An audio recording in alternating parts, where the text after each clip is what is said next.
Now, this hour, we're going to talk to some friends of mine and some friends of yours, Ruben Uriarte and Noe Torres, who are two of the great UFO ET researchers of our time. And we're going to talk about a phenomenal case that we did talk about years ago. We're going to talk about it again tonight. Are you there, Ruben? Yes, I am, Jeff. Thank you so much for your kind words, and thank you to have us back. Oh, you're welcome. Noe, how are you? Yes, hello, Jeff. I'm so excited to be on your show talking about one of my favorite UFO cases ever, actually. Oh, this case is it's a barn burner, as they say, and it'll haunt you. And we did, I guess, I don't know how many years ago it was, but it's time to revisit this case. So let's go to it. This happened, tell them where, let's set it up. Go ahead. I don't know who wants to lead off on this, but you got the floor. No, do you want to go ahead and jump? Go ahead, and then I'll jump in. Well, afterwards. I want to set the stage for how this came about, and then Ruben, I'd like you to lead them through the story. But what's really amazing about this, Jeff, is that this is a case that received a lot of attention right after it happened in 1964. Right. But for a variety of reasons that we'll discuss tonight, the primary witness, Mr. Donald Shrum, did not want his name released. So, as you know, a UFO report, no matter how interesting, if the witness is not named, that's kind of the kiss of death. Oh yeah. And so the case that we're going to discuss tonight actually was extremely intriguing to the major UFO researchers of that time, many of whom were involved in investigating it, but yet it was not well known to the public, and it was kind of lost in all the paperwork of subsequent cases that were investigated by NICAP and later MUFON and all the various groups. But going back to the roots of it, what is so interesting is that, and Ruben will touch on this, but Ruben inherited the original case files, the original documents and materials for this that had been put together by a brilliant UFO researcher from the 60s named Paul Cerny, the late, great Paul Cerny, who is well known for his thorough investigations of several major cases throughout the West Coast. Mm-hmm. This happened in Northern California, the case we're talking about today. So we were just blessed to suddenly, Ruben, in his files, it just opened up before him this amazing case that had really minimal exposure, and then he had the great fortune to have contact with the primary witness in this case, Donald Shrum. Right. Although it was many years later, he had a clear recollection of everything that happened. So, Ruben, you can talk to what actually happened that night, because it's such a fascinating story, and I'll jump in whenever you want me to. Now, Noe, real quickly, do you guys have a book out on this that we can point to? Absolutely. We have a book called Aliens in the Forest. Okay, that's what it's called. All right. Yeah, Aliens in the Forest, available on Amazon, and of course it's co-authored by us, Noe Torres and Ruben Uriarte. And another very interesting angle to this, of course, we're going to talk about the unfortunate passing of Donald Shrum just months ago. We just lost him, yeah. Yeah, we were so sad about that. His son Dan has been, constantly communicating with us, and he's a great source of information about his dad and what happened in the family after this amazing event that his ordeal that his dad underwent. And another really interesting angle we can discuss further tonight is there is now a screenplay based on our book, Aliens in the Forest, that has just been completed. So we're hoping, that in the future this could actually be a film along the lines of Fire in the Sky. Well, it'll be one of those that says, based on a true story, and it will.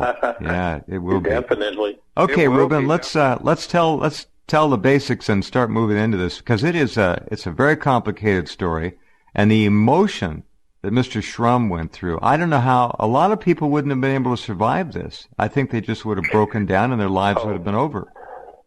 Absolutely. As Noe mentioned, I was very fortunate to inherit these records, and then going over to the Shrums family home, I stayed with them for a couple of days, and I had some of the materials with me, as well as another colleague who made the arrangements for us to meet. But when I met with him, what was amazing to me was how he was able to recollect almost everything. I was watching his body language, and he was just reliving it, blow by blow. So that was what was most intriguing about the case. But he, as Noe had mentioned, he just passed away just about 2 months ago. He was born in 1938, so he died right around age 77. Uh-huh. The encounter, it took place on September 4th of 1964 in the foothills of the Sierra Nevada mountains. It's about approximately 80 miles northeast of Sacramento, mm-hmm. and it's located in an area known as Cisco Grove, which is in the Tahoe National Forest. So if you're heading up toward Lake Tahoe, right before you arrive, there's that little small area called Cisco Grove, and that's where the incident occurred, of where he had his encounter up there in the rugged mountains there. But Don, what happened was that both him and his buddies, one was named Vincent Alvarez, and the other gentleman. There were three of them, yeah. Yes, it was him and his name is Tim Trueblood, and Don. They decided to go deer hunting, and at that time you're only allowed to hunt with your bow and arrow. So that was the other thing. The case was referred as the bow and arrow case as well. Mm-hmm. But these guys went up that weekend. They hunt for deer, and when they arrived, they decided to start their hunting, and they went in different directions. And Don started to go into an area that was very remote, and before you knew it, it got very, very dark.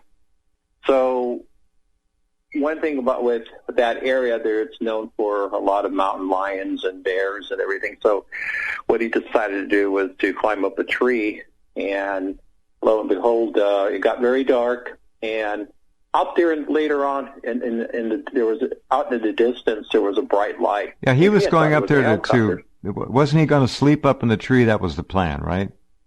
Well, yeah. The plan was for him to avoid to be safe. Yeah. To be safe on the safe side, yes. Mm-hmm. And he was an expert. I mean, he was an expert hunter. He had a lot of wits about him, and that's what saved him when he had this encounter with these beings. But he saw this bright light, and he started a small little campfire. He jumped down the tree and started a fire to attract the attention, and all of a sudden he noticed this object coming right toward him. It turned out to be a long cylinder about approximately 150 feet in length. We would refer to it as the mothership. It was that's equivalent to a 14-story building turned on its side. Yeah. And there were these panels on the mothership that were 20 feet wide by 30 feet tall. There were 3 of those that he saw. Were they translucent, or were they part of the hard exterior, let's say metallic shell of the thing? Well, yeah. As it got dark, he could only see the bright lights that were being released right through the panels. Uh-huh. And out of there, all of a sudden, there was this ship, a small little dome-shaped ship, we refer to as a scout ship, came out of the middle panel. Mm-hmm. And it landed, and Don's looking at it, and they noticed that there were a number of humanoids, at least approximately about 6 of them, and it also had 2 robotic-looking entities. So these humanoids went right up to the tree, and he thought that he was camouflage. Of course, he was wearing camouflage gear, and he was hiding behind the tree branches. Yeah, he's up at now. Keep in mind, he's up in the tree, folks. Okay. This is really wild, and he's out in the middle of nowhere, and it's pitch black except for this big light. All right. Yes, and so these humanoids were trying to climb up on each other in order to grab them. And he was smart, you know. He would shake the tree, and that would frighten the humanoids. And then he started to break branches, and he lit his hat on fire. He lit whatever he could on fire. And he threw it at him. Yes, and but the thing that really was quite problematic was this robot. This robot creature kept coming up close to the tree trunk, and it started to emit some vapor gas out of its mouth. Now, let me go back just a little bit here, if I can. This is such a story, and I remember when we talked about this. I don't know how many years ago it's been now. This robot thing. It would seem that these humanoids were not really terribly familiar with interacting with humans. This is a very interesting kind of an encounter. The way they went about it was weird.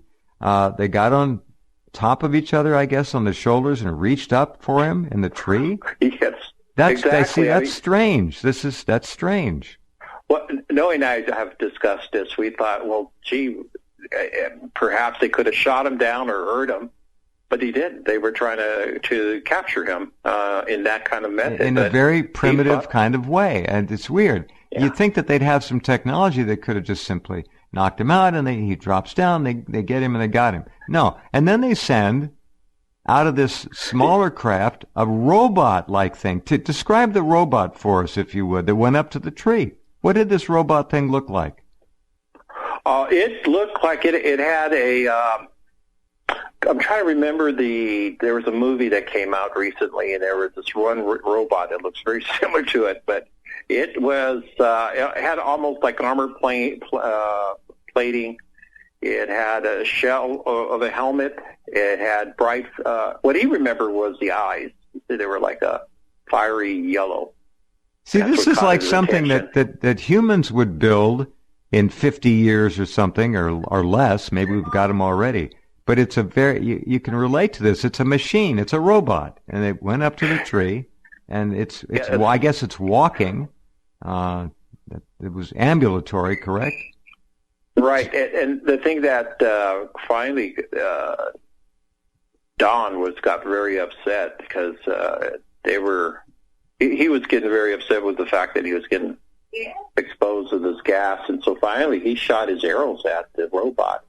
And at a tremendous velocity, these arrows would hit the robot and push the robot back several feet. Well, this is hold on, Ruben. Excuse me. This is just too rich. He's up in the tree. The robot releases some kind of gas. We're going to guess to knock him out. This is so primitive. The humanoids, I guess, are standing. They're standing around there watching this. Right? They're still there. Right. And yeah, go ahead.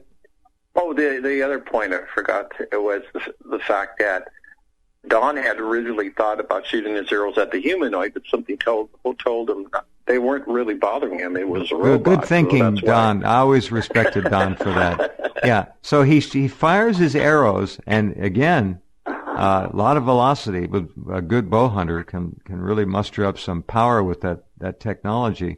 And he hit the robot and knocked it backwards. This is amazing. Yeah. It didn't knock it over, but I guess it sort of stepped backward. It stumbled backward. Yeah, it stumbled back a few feet, and then it came right back. This is incredible. Up to the tree. This is incredible. And then it gets even more stranger. Out came another robot, and this other robot creature came right up to the tree, and both robots faced each other. And based on the description, what Don told us, there was all this electrical, magnetic, lightning, almost like flashes of electricity back and forth between the robots. And then this huge plume of vapor rose up, and that is what knocked out Don. Don was fortunate. That what he did was he tied a belt around the tree trunk, tied himself to it. But when that gas finally hit him, it knocked him out, and it wasn't until early in the morning he woke up, and that's when he discovered the day had gone. Now, there's a lot of other little things that happened during the night. But we thought that he fought with those guys for approximately all night, 12 hours. Yeah, Noe, it got dark. Let me ask Noe a question. When he tied himself to the tree, approximately, Noe, how high off the ground was he? You remember? Is Noe still there? All right. Ruben, I think we lost Noe momentarily, but how high up in the tree was Donald Shrum? From the tree, I saw pictures of it, and Don is a tall man. He was about 6 feet, and for him to jump up on the tree, there was a tree limb that was about a foot higher. So from there, it was approximately, I believe, around 30 feet. In other words, that was my point. I remember from before. He was up there, folks. Yeah. He wasn't down like 10, 15 feet. He was way up. And he, fortunately, very smart man, belted himself to the tree. These two robots come out and have some kind of it seemed like they were fighting, but maybe they were just communicating, but there were electrical sparks and arcs, and it was bizarre. And then was the second robot is the one that released the big plume, the bigger plume? Or did they both do it? They both did it, yeah. They both worked together, and this huge plume started to go right up to the tree, and it gagged Don to the point where he was basically was being asphyxiated. There was no oxygen. When you and Noe were on with me before, who else was his son on, or did we have Don on?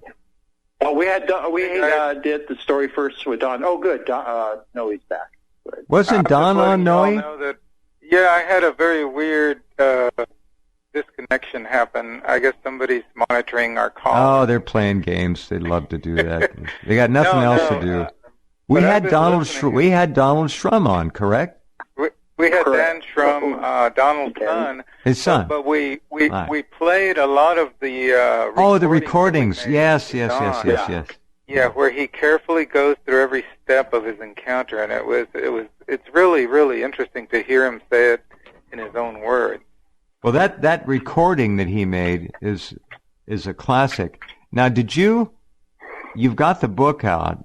I don't know if that recording has ever been pieced together and made available online on your site, or if you've... Yes, it's on our YouTube. If they'll go to roswellbooks.com, there are links to all of our YouTube videos, including we took some short segments from the shows that we've done with you about this case. So they're on there as well. But we also have the story that Shrum told in his own words in the form of YouTube video. Yeah. So folks really can amazing, because what we're not hearing here, because we don't have Don or Dan, but what you can hear in the YouTubes with these recordings is this was a real monumental battle of wits between Donald Shrum and two ETs and two robots and his bow and arrow. It was an incredible story. Yeah, one other interesting angle to this, Jeff, is, and I was rereading the book today earlier, and one thing that I hadn't thought about since Ruben and I released this book several years ago is a lot of what happened to Mr. Shrum that night, and a lot of the terminology he used in the original NICAP report, which was filed shortly after the incident happened, it was not well known by the general public in 1964. I mean, he used terms like modules, mothership, scout ship. He talked about a smaller ship coming out of a larger ship. All of this space-age terminology didn't really become widely known until like 1967 and onward, when ships began docking in space, and we had the Apollo program. Yep. So a lot of it was unknown at the time that he reported this incident. Right. And yet he was trying to be as technically accurate as possible. in describing something that was totally beyond his realm of comprehension. Right. Really. Right. But just to jump in real quickly, what Noe just brought out is very important, because one of the other reasons why this story wasn't released was the fact that Don had worked as a welder for Aerojet General Corporation, and that was a company that made missiles for the United States military. High security stuff, yeah.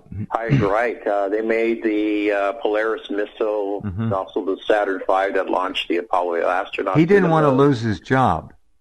Exactly. Obviously. So his true identity was just kept secret or given a different name. And again, our good friend Paul Cerny did a great job in trying to keep his name and his identity protected. But 50 years later, after receiving those notes and the case notes, what amazed me was, in fact, I used a lot of the same questions that Paul Cerny used. Ruben, would you hold on? Hold on, please. I have to pause.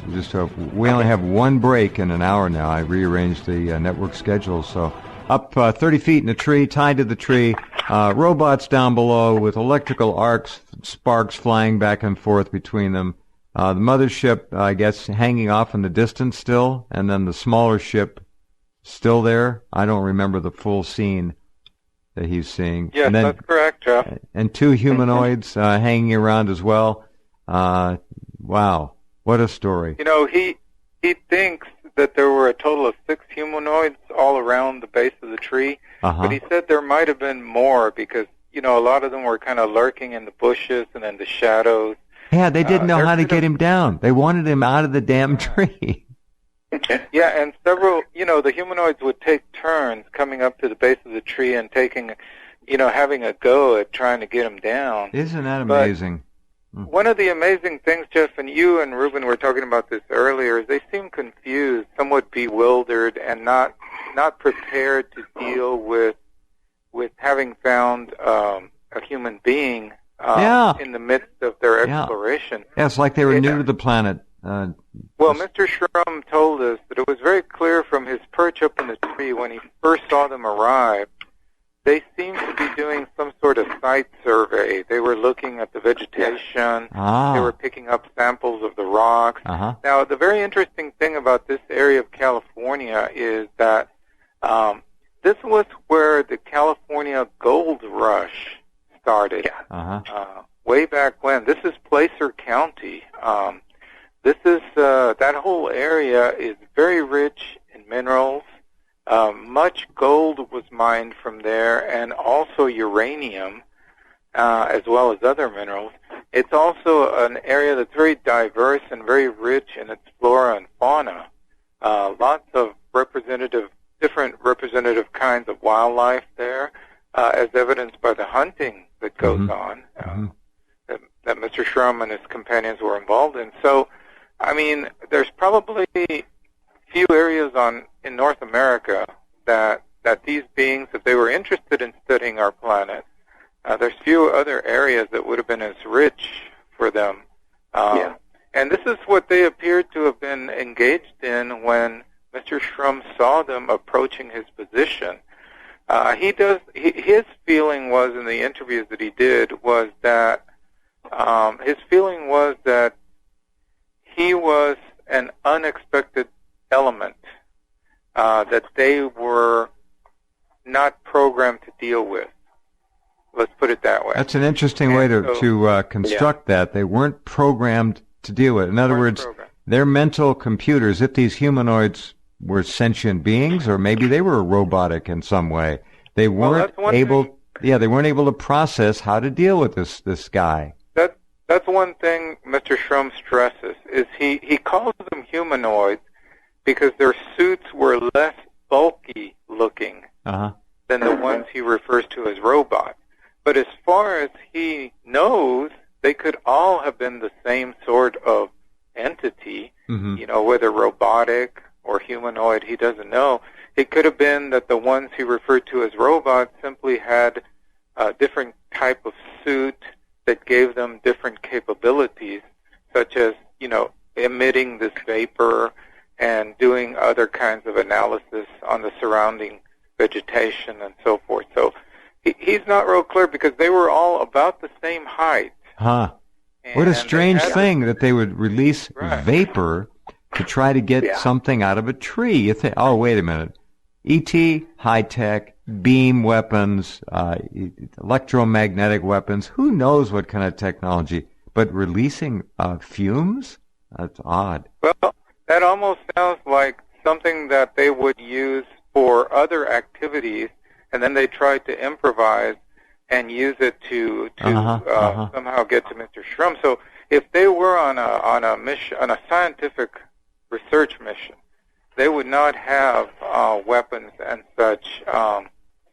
So that was Mr. Shrum's perspective on what was going on. He just thought he just viewed himself as being the fly in the ointment, something that they were totally unprepared for. They tried to improvise as best as their programming would allow, and they were not successful in doing so. Now, we've had a lot of comments, Ruben and I, through our website and from people that ask questions after we talk, after we give this presentation, that find it extremely hard to believe that people would come light years, or beings would come light years from another world to our planet, and they can't get a guy out of a tree.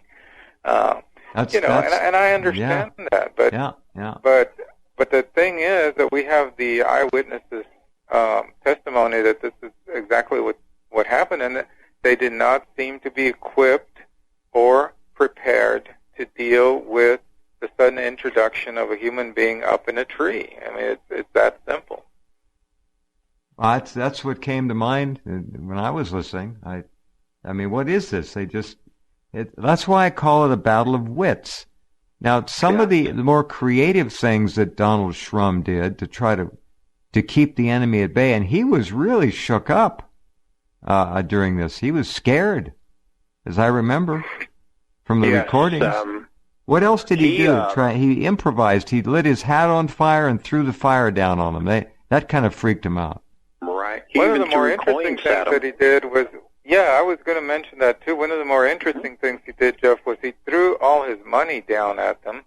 Yeah. The paper money he set on fire and threw down. But the coins he hurled at them. And then the amazing thing was that the creatures, the beings, seemed to be extremely fascinated by the coins. They started picking them up, looking at them very carefully, front and back. And then Mr. Shrum noticed after it was all over and the beings were gone, after he woke up from the final gasping, came down off the tree, and he did not find a single coin that he had thrown. Well, they're at a star system far, far away, folks, in some kind of a museum somewhere. Our trip to Earth.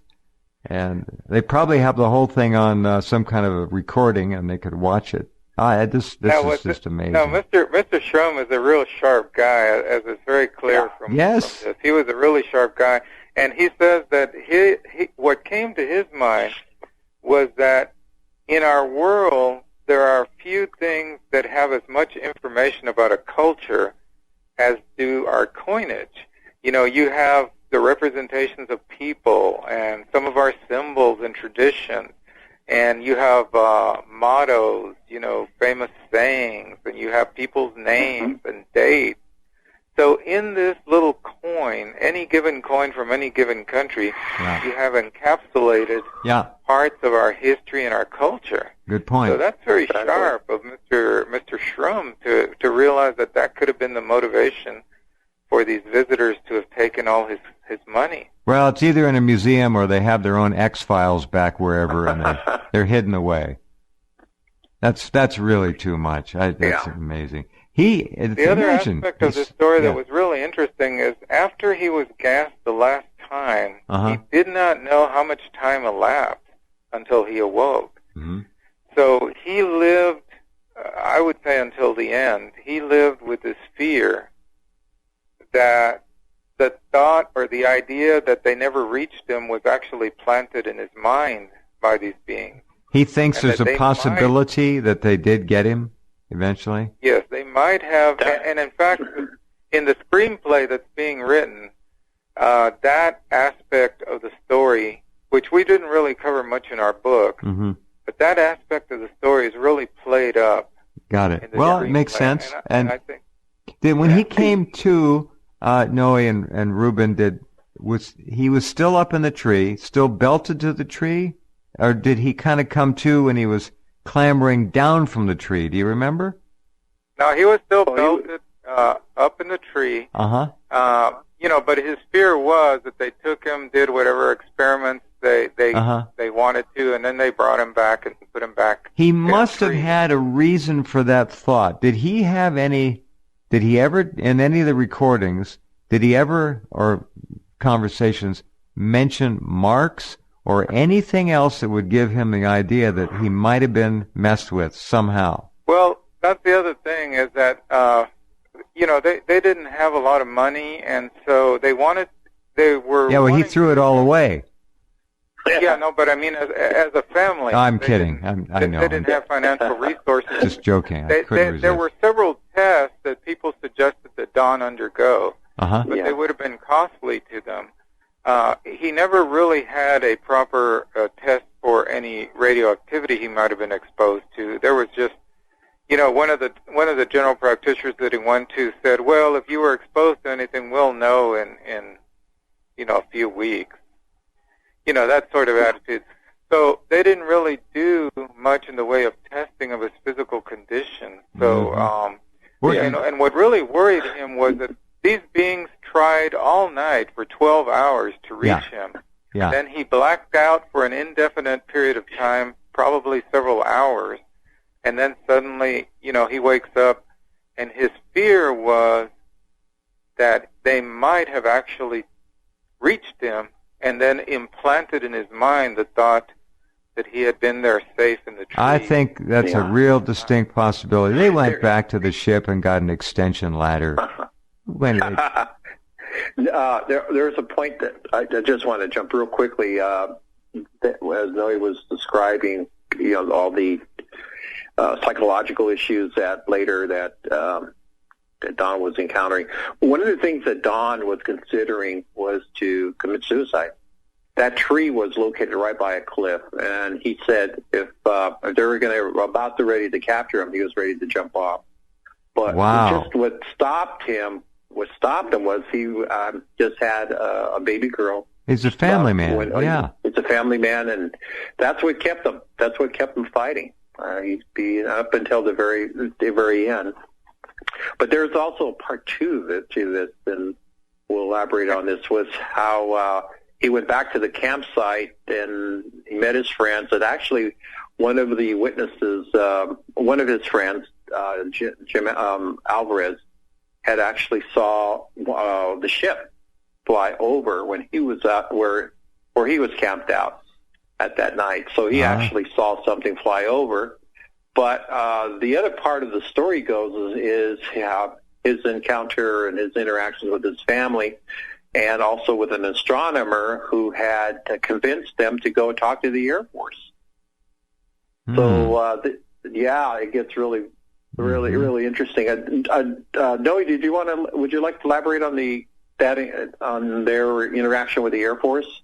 It's really bizarre. This is the other part of it. Any interaction with the Air Force regarding UFOs is not going to turn out well for the witness, right? As we all know. Right. And he was basically told that they, instead of trying to get to the bottom of what happened to him, they were trying to feed him possible explanations for what he had been through. Leading the witness, eh? Yeah.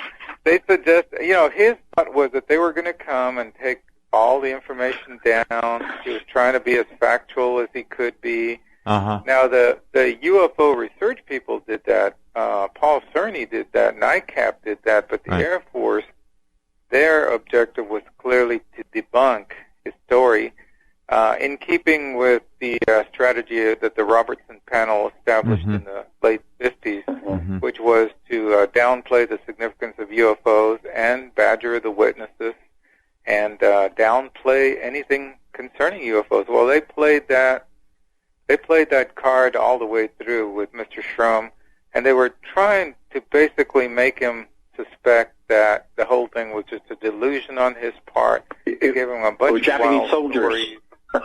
Japanese soldiers, that he probably encountered some soldiers that were still hiding in the woods after all these They actually years. sprung that on him. Exactly. Oh, man. And even something more bizarre, that it might have been a Boy Scout troop Yeah. that was dressed in costume and was camping overnight in the Tahoe National Forest. Sure thing. Yeah, right. And so, you know, he was getting really frustrated by the end of his initial interview with these guys, who, by the way, came from Wright Pat specifically to interview him. Wow. At Well, first, there you go.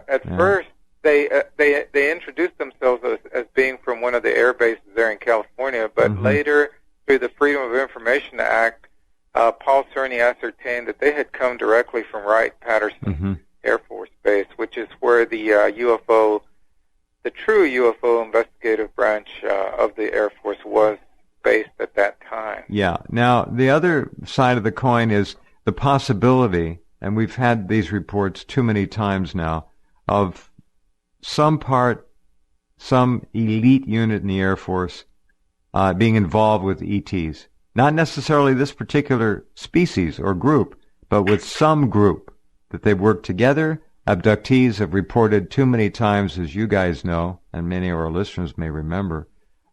They report that they see not only ETs, but they see men in uniforms there, humans in uniforms. So that's another possibility. The other thing is that when Don had spoken with these two Air Force officials, Don and his brothers and some family members decided to go back to the area. And this was several weeks afterwards. What happened? When he returned back, he found the tree, and then they found all these cigarette butts. The area was completely raked over. Yeah.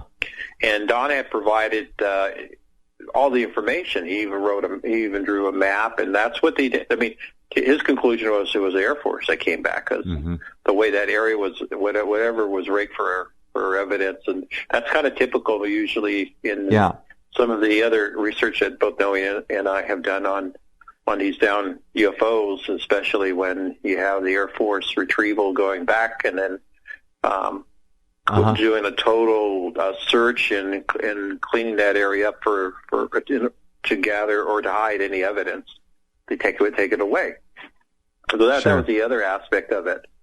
But he had suffered quite a bit over the years. He had nightmares, and it wasn't until he had a hypnotherapist who also worked with him, and it was determined that perhaps they never took him away. That was something that he had felt. I'm trying to describe. So the hypnotic regression, the hypnotic regression suggested that he did stay up in the tree. That he just couldn't recollect. No, that was just his feeling that it kind of put him at ease to have recollected some of what happened that night through hypnosis. Sure. But he never really resolved it completely. Yeah. Well, I don't think that it sounds to me, I mean, they went to all that trouble, that if they did succeed in gassing him, they had to have some technology to be able to get up at that level and pluck him out of the tree and put him back. That's not hard to do. So it wouldn't surprise me. Jeff, What's another that? suggestion we've had is they just wanted to knock him out so that he would no longer witness their activities. That perhaps it wasn't their objective to actually bring him down from the tree. But then again, the beings did seem to be attempting to climb the tree. So. Yeah, it doesn't make sense. Now, did you not say, Ruben, that the one had climbed on top of the other one? Yes, that's how Don was describing, was that one would get next to the tree, and then the other humanoid would try to use the body of the other to leverage himself up closer to the tree. So they were only about 4 feet tall. I don't think we mentioned that. They were little guys. All right. Yeah. 4 to 4.5 feet tall. Yeah. And how big were the robots? How big were what he called the robots? How tall? Well, he said that all of them were about the same height, but the creatures he called robots seemed to be bulkier. They had more mass, more solidity to their bodies. But other than that, they were all about the same size and appearance, general appearance. And so it was an amazing encounter. And, there was a point I wanted to mention that the Air Force Project Blue Book, several of the cases were made into a TV series produced by Jack Webb, who did Dragnet. Yeah. And the Shrum story was one of the stories that was filmed. This was in the early 70s.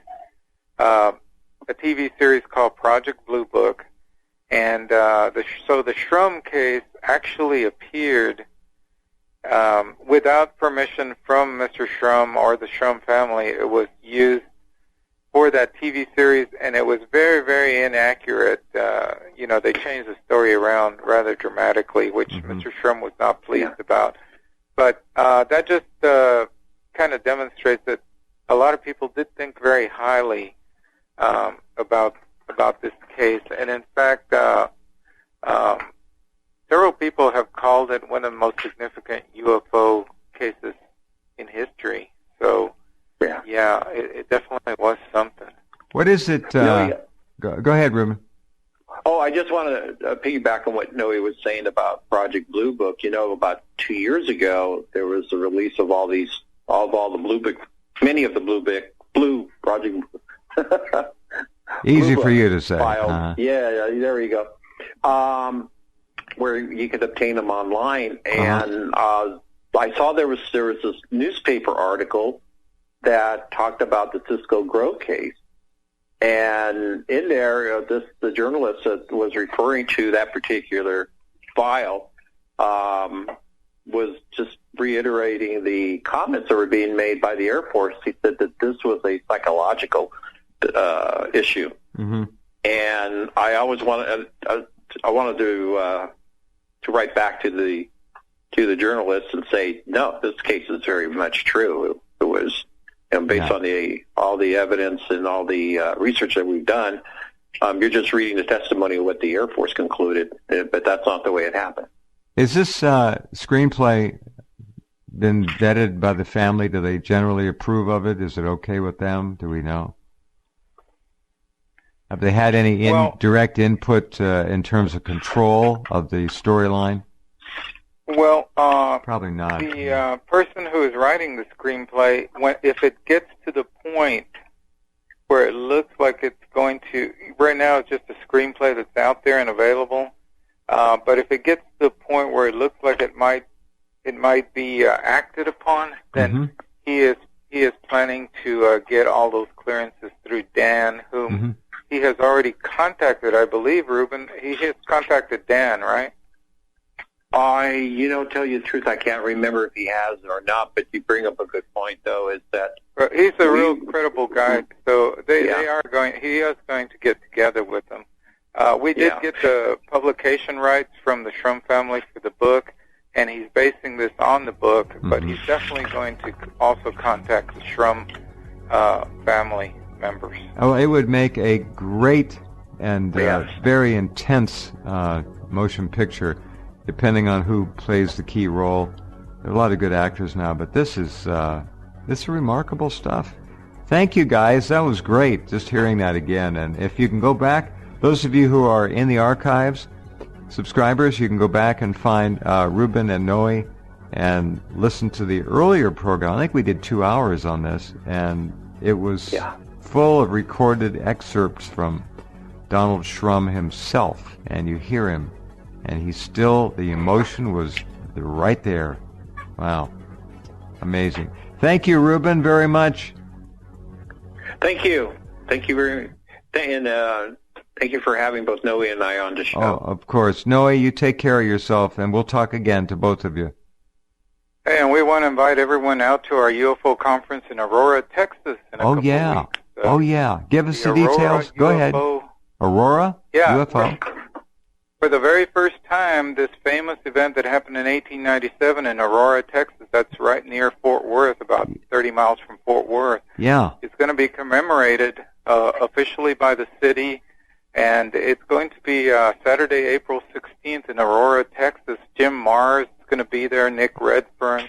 I'm going to be one of the speakers, and many, many other very interesting folks. What's the date again, Noe? Saturday, April 16th in Aurora, Texas, where it all happened. That a UFO crashed in the middle of town. That's a not to be missed if you folks are listening in that area at all. Jim Mars will be there. Event. Yeah, Jim and I have spent many programs on that. He has written it all up. I'm very glad to hear that the town has finally chosen to memorialize that event, and I hope they've got placards. I hope they've got, well, whatever. I hope they've done it right. It sounds like they have. So great. And they are. It's very exciting. Thanks, Jeff. You we'll bet. Talk to you soon. Yeah, listen. Right. Let's do this if we can. After that event, maybe you guys can come back on again, and we can go through that story. That's a story that it should be told again too. Absolutely. Okay. Yeah. We love historical cases. Oh, you bet. Okay. Take care, guys. All right. Good night. Okay. Bye-bye. Good night. All right. Noe Torres and Ruben Uriarte, and that is an amazing story to be sure. April 16th in Aurora, Texas. If you're anywhere near there and you can get there, you will never forget what you're about to see and hear in that little town. All right. We'll be right back in a few.